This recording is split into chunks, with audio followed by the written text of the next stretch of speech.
Bueno, realmente mi campo de estudio ahora mismo se encuentra en los llamados estudios interdisciplinares, a caballo entre la estética y la historia del arte. Especialmente me interesan dentro de ese campo aquellos fenómenos que están que ponen en relación la poesía y las artes visuales. Concretamente, ya como lo más actual en lo que me estoy centrando son en aquellos artistas que en lugar de centrarse o de abordar lo poético desde el lenguaje y lo semiótico, digamos, lo abordan desde la experiencia y el campo de la fenomenología. Desde mi corta experiencia en el campo, creo que, como diría T.J. Clark, hay, digamos, una vieja historia del arte que es por desgracia, la mayoritaria, muy anclada en esas herramientas puramente historiográficas, pero sin embargo han surgido, desde luego, en las últimas décadas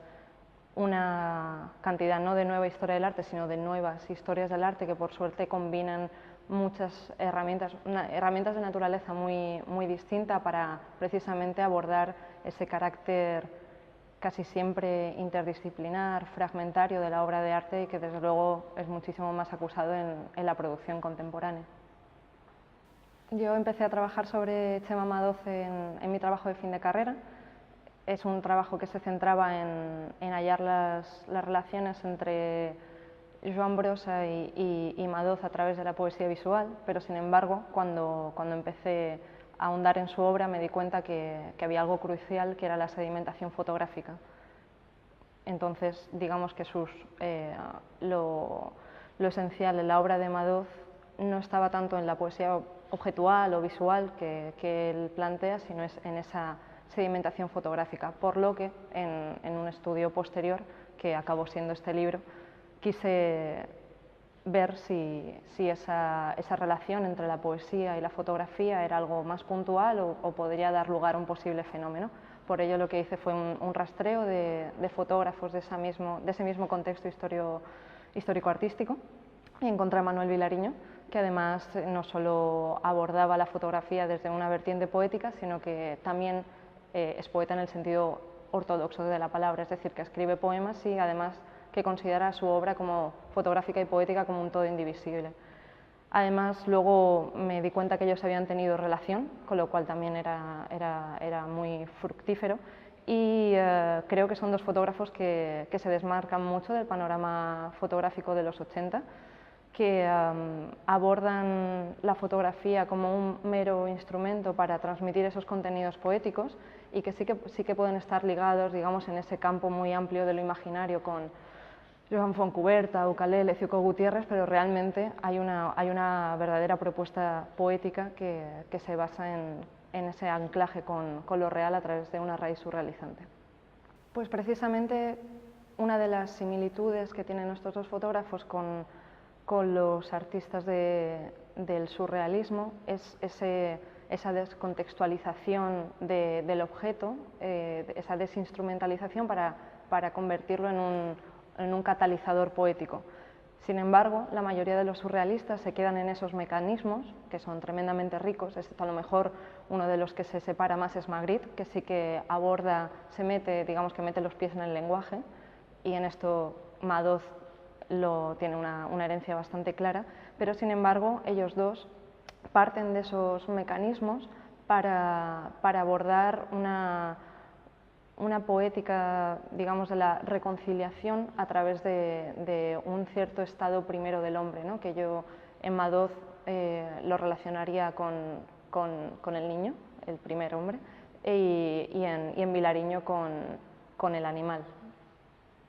La cuestión es que en el libro la metodología no se basa precisamente, digamos, en un abordaje histórico, no hay ningún tipo de orden cronológico en las obras que yo trato ni me interesa, sino que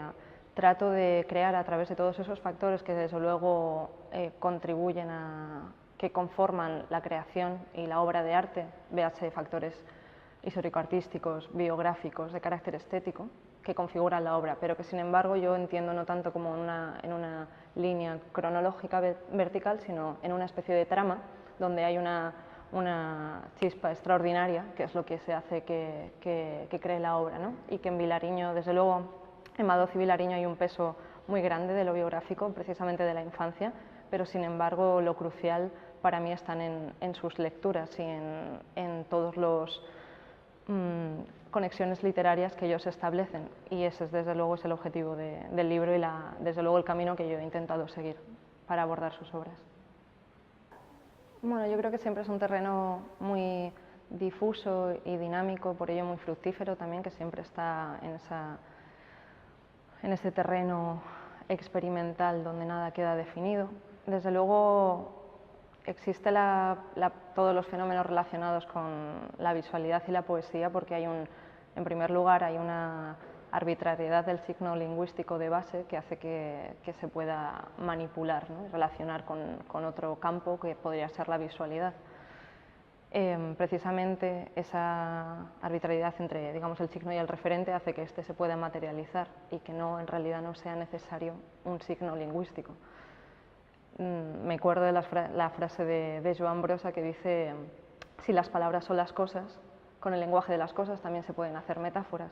y de ahí toda la rama de poesía experimental. Sin embargo, a mí siempre me gusta recordar que la relación entre lenguaje y visualidad está en los orígenes de la escritura, que son pictogramas, y que ya en el siglo IV, si no me equivoco, antes de Cristo, nacen los tecnopaegnia, que son los primeros caligramas por Simias de Rodas, ¿no?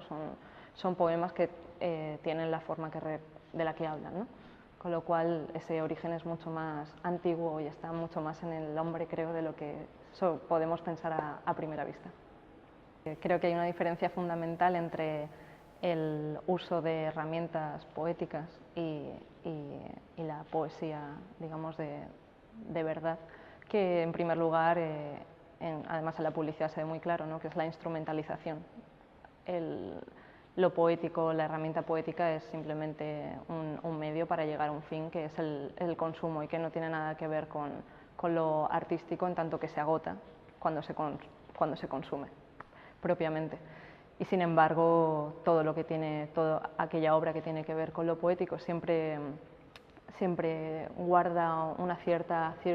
circularidad, una especie de disonancia entre la visualidad y el sentido, si es poesía visual, que te hace volver continuamente.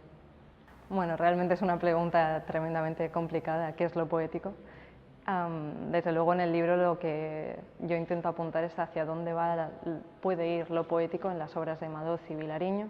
con mínimos apuntes en cuanto a qué puede tener que ver la fotografía y la poesía, que se caracterizarían por la subitanidad, la brevedad y por